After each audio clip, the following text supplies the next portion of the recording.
We begin a new episode of the full version of Politics and Health on the Canal C Argentina screen. As we always like to say from Córdoba and for the entire country, you can tune in to us through Flow on 539, in Córdoba capital, on our cable channel 7 and, of course, throughout the province on more than 400 repeaters, where we allow you to enter your home with everything we have on the Canal C screen. In this full version, get ready, prepare the mate, prepare a coffee, make yourself comfortable. If you are cooking, make yourself comfortable. If you are doing whatever you are doing, while we accompany you on a topic that is not minor. And we are going to talk, from the field of psychology, right? From this science, how we understand several of the situations that we go through in daily life. Because of course, if you turn on the news that we broadcast at noon, when we are not talking about an act of violence, we are talking perhaps about bullying that ends in suicide. We are talking about the mental health of Argentines. We are talking about what has been happening, right? In other contexts. When we talk, for example, about the entire situation of Israel in the Gaza Strip of Palestine, and from there, we are permanently invaded by situations that make us think, rethink and reflect, and many of them end up affecting us. That is why, on this occasion, I would like to greet first of all Daniel Friedman, who is already here on the floor, our producer on the news and of course a friend who is part of this team at Canal C. Dear Donnie, it is a pleasure to have you sharing this space as always. How are you? Good afternoon. Good afternoon. Thank you, Ale, for the opportunity, the pleasure of being able to talk about these topics that have to do with psychology, that have to do with human thought, with this new era of such accelerated technological changes, so connected. Well, it's good to discuss these types of issues, right? Well, let's introduce her. She's on Zoom, but we want to chat with her and take advantage of her, of course, because she's a psychologist who's been in high demand in the media, and today we have her in Córdoba from Buenos Aires. Anabella Serventi, who is a teaching psychologist in the psychology department at Guada, of course also at a very prestigious university. Well, thank you for joining us. Alejandra is my name. Daniel Friedman is also here to chat. How are you? I'm going to address her informally. Yes, of course. I'm Anna, of course. Yes. There's Anna, like my daughter. Let's summarize. Well, I was just introducing myself, right? In a world where, in a permanent sense of sadness, exhaustion, and challenges, how is psychology approached? Beyond the fact that they say that we are the ones who constantly psychoanalyze ourselves the most. I am the mother of 2 little ones and I don't question this either. Parenting, I told Daniel, this ends up being a consultation, but if you like, an open consultation, I love it. An open consultation. If you like, I want to start with the issue of Argentines' mental health. What is your vision as a professional and what do you share with your colleagues? Where do we stand? From the perspective of looking at ourselves and the daily life that we experience. Look, we are in a complex situation. Yes, mental health has unfortunately faced a lot of prejudice and stereotypes over the years, and much of that is still maintained, which means that people arrive very late, perhaps to a care facility. That doesn't help us, of course, in general as a society, because when a person is anxious, depressed, or in crisis, it affects, of course, the entire environment, right? So, for example, in my case, I am a university professor. It is not the same if the students are happy when they go to study, if they have a comfortable situation to do so, if they can concentrate, sleep well, pay attention, than if you go to a classroom and there are a lot of anxiety-producing substances, a lot of stress, children who don't sleep well, who don't eat properly, who have problems at home. Well, it is not the same. Of course, it absolutely affects the entire environment. Our society is an anxiety-producing society. It is a stressful society. It is a traumatizing society with all that implies. Well, the numbers from the UCA Mental Health Observatory that were published very recently and also those from the World Health Organization show us that we are in a pandemic, especially of depression and anxiety, right? This is related to a lot of other problems, especially in very young children who attract a lot of attention. Do you think that in our country today, among the population between 10 and 19 years of age, suicide is the second cause of death, for example? Terrible. Terrible, terrible. And what are we doing? Let's see, parents and educators, Donnie, let's add you to this discussion. What are we doing? How do we get involved? In what way do we have this dialogue with the children? My little girl is 8 years old. One of the things I always say is that the child should take her to and from school so that we can find out, right? To find out what she did and what she didn't do. Are we doing well? What's going wrong? What's missing? Yes, you're doing great in supporting her. And here I add the importance of asking open-ended questions with the children, not asking them things so that they can answer yes, right or wrong. No. How did it go? Good. Did you have fun? Yes. Did you play? Yes. Did you eat? No. That was what you liked the most about today, and you asked who else was there and why they didn't come to school. Let's not ask open-ended questions so that they can talk and start to get to know more about their inner world and their emotional world. Well, that's essential. It would be great if, in this society, schools could be a meeting point for families, because schools are precisely a community. They are the educational community, and it could be a good place to organize conversations, chats between parents so they can exchange strategies, things that catch their attention, and occasionally invite a health professional who can answer some concerns, for example. That would be a great meeting point. You see a lot in the office about schools as a warehouse for kids. And perhaps the family is not involved in this relationship between the educational community and the family, right? In order to integrate and support our children, they spend many hours, and that is where I say, there is a gap, there is something that I cannot describe, but perhaps you can help me as an expert. Yes, that is seen a lot. I do not make value judgments about that because, as I was saying before, we are in a society that is very anxiety-producing and traumatic. If you have parents who both have to go to 2 or 3 jobs, take 2 or 3 forms of transportation, be counting the money in a worrying way, and on top of that get home and take care of the children, their chores and so on, beyond the fact that one may understand that it is their responsibility, but also time changes, right? The moment in which one plans the family is not the same as 8 or 10 years later when the children are growing up, right? So, in this, we must be very aware, leave value judgments aside and work case by case with the reality of each family. Well, on the other hand, yes, it is extremely important to do a lot of education on how to access mental health. A little while ago, you said that we are the most psychoanalyzed country, for example, right? And people generally don't know this difference. Look, psychology is a science, which is what we study at university. Yes, but psychotherapy is something else. It is a purposeful practice. To do psychotherapy, you have to be a psychologist. Yes, to be a psychoanalyst, you have to have a profession in health. You can be a doctor or a psychologist, but there are many psychologists who have never seen a patient in their entire lives because they are not dedicated to clinical practice. Okay, and also in terms of psychotherapy, for example, there are almost 500 official psychotherapies in the world. They all work differently. And this is important for people to know, because they may go to a clinical psychologist with whom they do not feel comfortable or do not perceive that the approach is correct or adequate for what is happening to them. And they need to know that there are multiple ways to work in order to continue searching. Just as when you do not like the way a dentist treats you and you go and look for 7 or 8 until you find the right one, the same should happen with healthcare facilities. Anna, do you understand that we are coming out of the COVID-19 pandemic and entering another mental health pandemic that ended up externalizing much more the mental health problems that our country has? Yes, unfortunately, yes. And in fact, the World Health Organization had been warning long before the pandemic that an epidemic was expected by 2030. They said at that time of depression and anxiety due to how the world was working. The pandemic with access to the entire online world and also a much more stressful world, because what began to happen in the pandemic is that no one stops their activities, right? Companies started sending a lot of messages to their employees, for example, outside of working hours, and this practice began to be legitimized. So, everyone is hyperconnected all day long, which of course generates a lot of anxiety. In fact, there are countries that have regulated this and prohibited companies from sending messages to their employees outside of working hours. We still don't have that regulation in our country. Yes, but the pandemic that was expected to happen in 2030 with depression and anxiety is now happening in many countries around the world. Look how incredible, right? Because you say, This hyperconnectivity that we adults are having all the time. What about kids? I'll go back to this, right?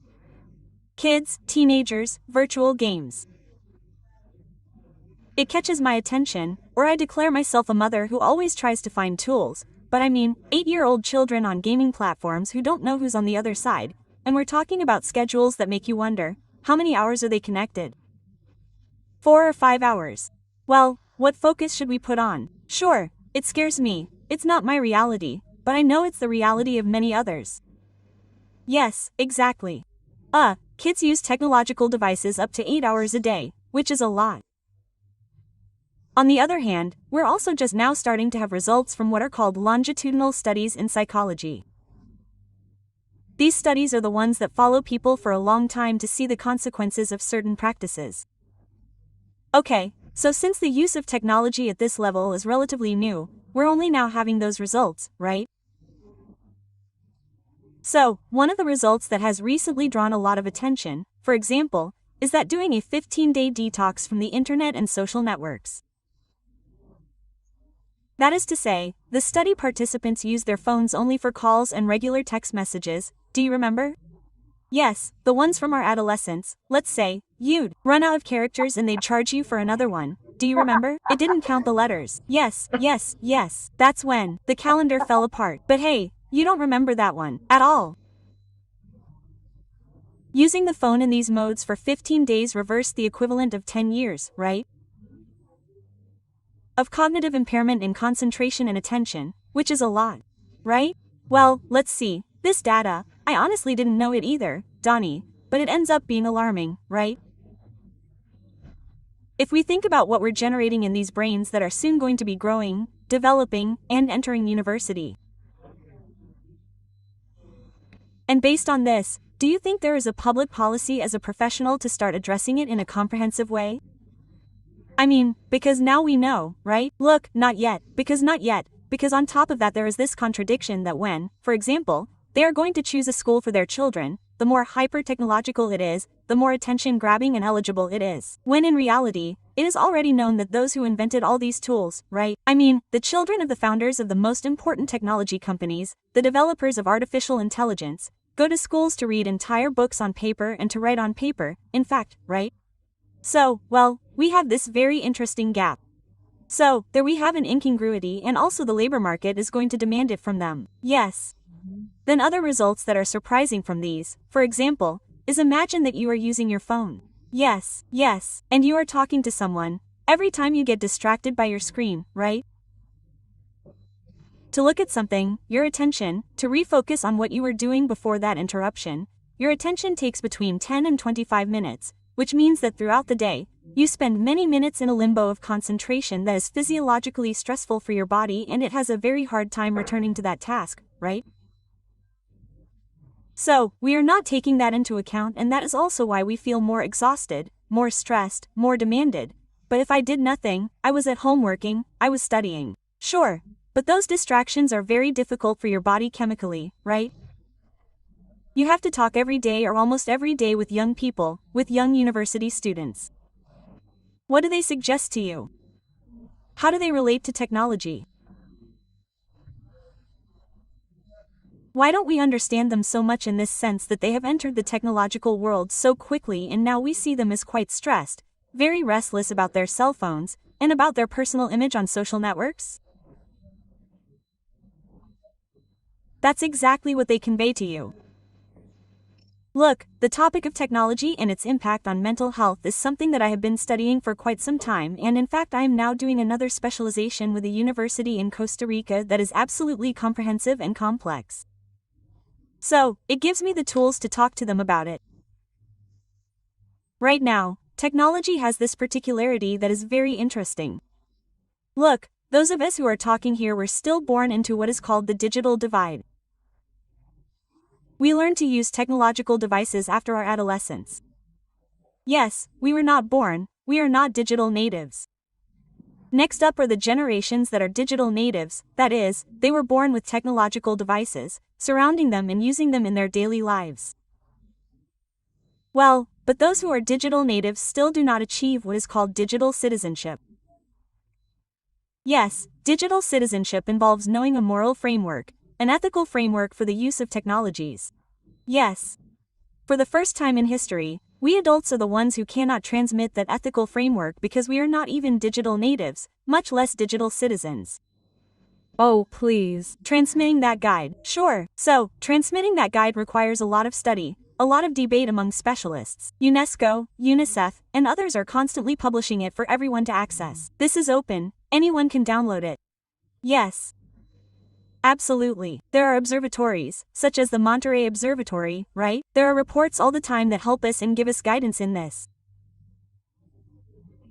What I experience in particular in my classes and in other workshops that I create with college students, in non-formal settings, is that they are looking for conscious leadership, someone with whom they can talk openly about these issues and who, when you offer them consistency, show interest and very quickly put down their technological devices. But we have to propose it to them. I like to work a lot with them on social insensitivity, when we stop looking each other in the eye, generating empathy with those around us, reading emotions, the expression on our faces. How many of them know each other?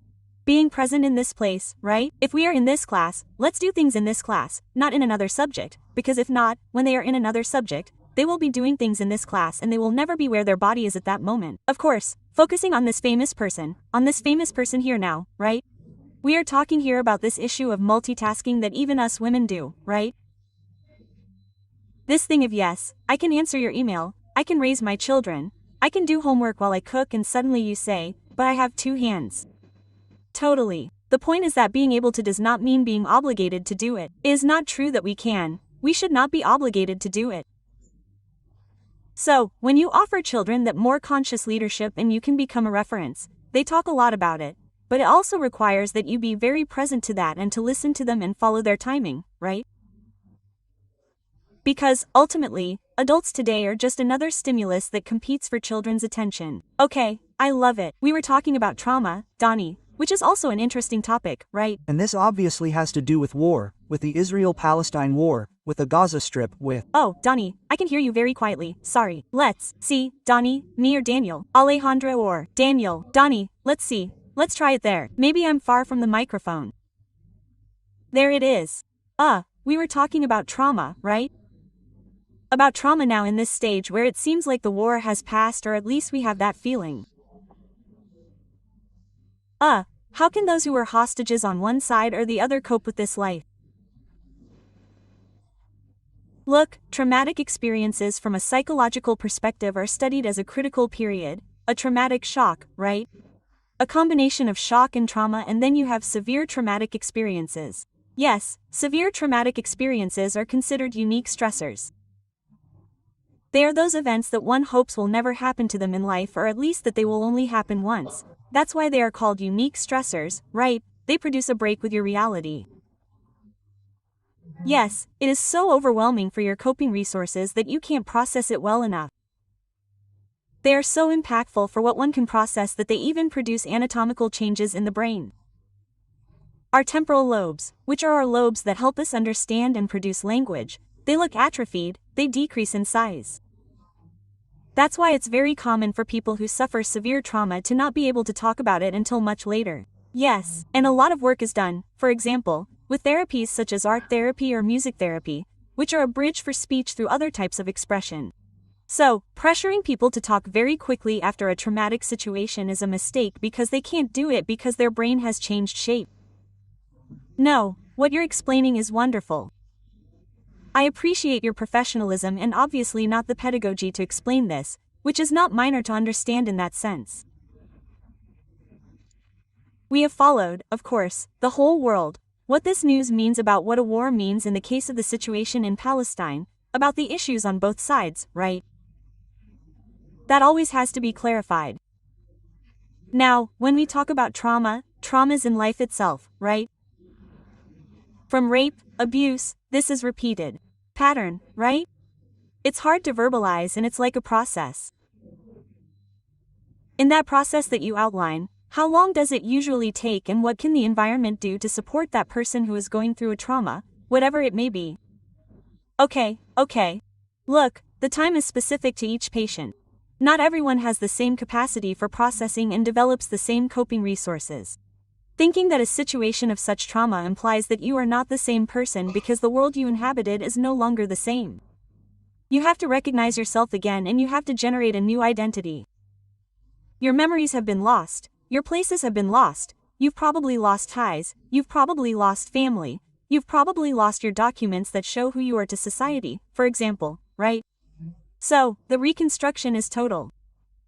Severe traumas produce changes in personality traits that are often even irreversible. So, what those around you should do is not demand, but recognize that person, get to know them again, what they need, what they want, what is the best way to help her, always building loving bridges. Yes, the symptoms of post-traumatic stress can appear long after the trauma, even if the person did not have symptoms during the acute stress phase, which is right after the event. They can even appear years later when there is a stimulus in the environment that reminds something of that situation, for example.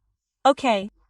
And at that moment, all the emotional activation of the same moment of the event is reactivated. Yes, in other words, it is as if you were living it in real life, facing it, and from there, right? As I listen to you, I am thinking about these situations that we call trauma from childhood, adolescence. And in that aspect, and tracing your experience, what is the main trauma? Perhaps if one could put it on a scale for Argentines, right? For the situation, I think here in Cordoba we had a double femicide 10 days ago. You will be aware of the news, it took national transcendence and from there, how many children who are left alone without a mother or father? Is this one of the most common traumas in this context or not? I don't know the statistics, that's why I'm asking you. Look, in terms of severe trauma, here in our country what we have are unexpected natural disasters. For example, floods. There it is. Those are the most severe traumas we have, where we completely lose our daily lives, life, family memories, pets. We have to rebuild from scratch. Yes. The others are traumatic experiences, but not on the level of a war or a flood. Yes, grieving a child is a severe traumatic experience because generationally one does not expect it. It is not set in stone like when the family tree comes in order in some way, no matter how shocking it may be. There are factors that affect this grief that have to do with what relationship we had with the deceased, for example, how the death happened, right? Whether it was a traumatic event or not. Yes. There are deaths that are considered in the literature as illegitimate. Yes, because there are people who do not have the right, for example, to express certain grief. For example, lovers. Lovers. Of course. For example, lovers who cannot go to perform the mourning ritual, for example, because they are excluded, right? No, sorry, no. But one takes into account social roles, that is why they end up being illegitimate, because they are social roles that do exist, right? But that are silenced and that are left out of those rituals, right? So, not being able to give closure to those mournings, right? And this also happens, for example, when someone young dies, a teenager or someone commits suicide, for example, and if there is a boyfriend or friends who cannot go to see them to perform that mourning ceremony, for example, right? Because it is considered illegitimate by society, right? So, there are social roles that we psychologists learn about in the best of cases and we can provide support from another place, right?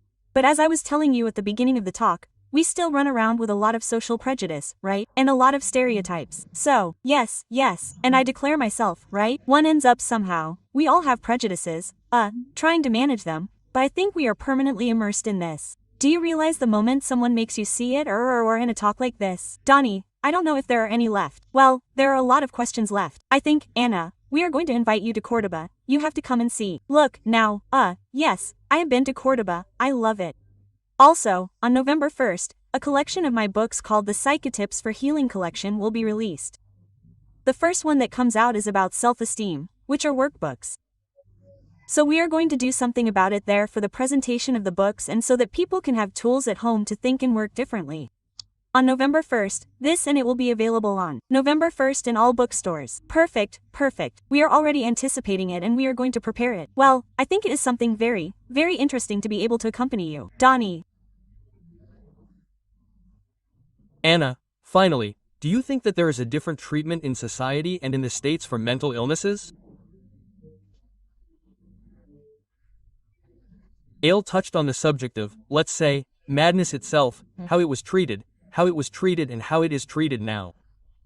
Has it changed in any way? Look, it has changed in any way, yes, of course, because that paradigm of the ship of fools, right? Where statistically abnormal people were sent to the middle of the sea in a boat to their fate, right? I mean, the concept of the ship of fools existed, in fact, didn't it? To separate wards, right? And so on. Up until now, the truth is that it has changed a lot, but there is still a lot to do.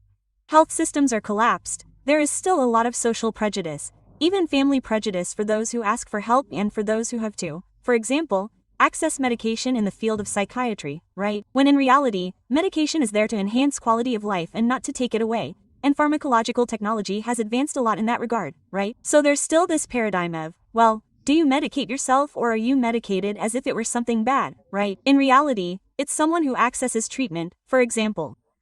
And also the lack of care from the state, the protection, the obstacles, the blockade, that many social works represent when it comes to caring for patients. Absolutely. We need to discuss the mental health law again because there are cases that are not taken into account and that are very difficult for society. Yes, for example, the case of psychosis, where families are overwhelmed with coping with these types of cases. I was telling you at the beginning of the talk that in the population between 10 and 19 years old, suicide is the second cause of death. For example, it's the second in women and the first in men, because men still don't find spaces in which to show vulnerability and talk about what's happening to them. So, where there is no place to accommodate the word, there is this passage to action, right? Well, then that tells you, those statistics tell you that there is still a lot to do. Anabella Serventi, on November 1st, in all bookstores across the country, this first book in a series that you are going to launch based on your experience and your perspective from a psychological perspective. Thank you, of course, for this talk, and questions are coming in and many more are coming up. So this is not the only time we can talk, having you here in Cordoba and following closely, right? Don't underestimate all that you are proposing to us. You have left me with many triggers, I confess. Well, an interview. Write them all down, don't miss any. We will talk again whenever you want and we will resume and attend to what people need without any problems. I value it immensely because you have really left many triggers, but apart from the explanation, and being able to reach out and go beyond the screen. So, from Cordoba, where we are all about giving very big hugs, I send you a big hug. Big hug, we'll see you soon and well, we'll chat next November 1st, when the first launch of this notebook will be. Congratulations, it's a pleasure to have you on our program. Thank you very much, guys, have a great time and we'll keep in touch. Thank you, a big hug. Well, Donnie, excellent. I'm left with this feeling of, as I was saying, you're at home too, right? Many triggers that our psychologist, Anabella, who speaks to many media outlets, has raised. She's a total generosity, and from there you can also write to us and propose different topics. Donnie, any final conclusions? No, I think these are topics that need to be addressed.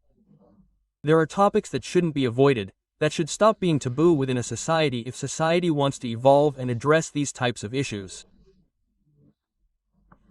I think this is a great time to bring it up, despite all the difficulties we're going through.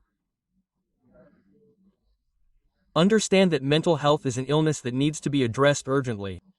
Donnie Friedman, thank you as always. You on the other side saw that they say, life is beautiful, life, of course it is beautiful, but it is not rosy. It has a rainbow, nuances that are sometimes more intense, less intense, and that happens to absolutely all of us. Therefore, if you feel that you have a problem, a situation that you cannot cope with, seek help.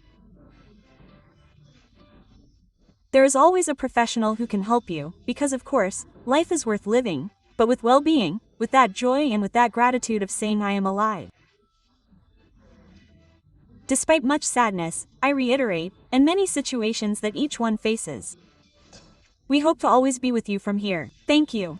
This has been the complete version of Politics and Health on the Canal Argentina screen.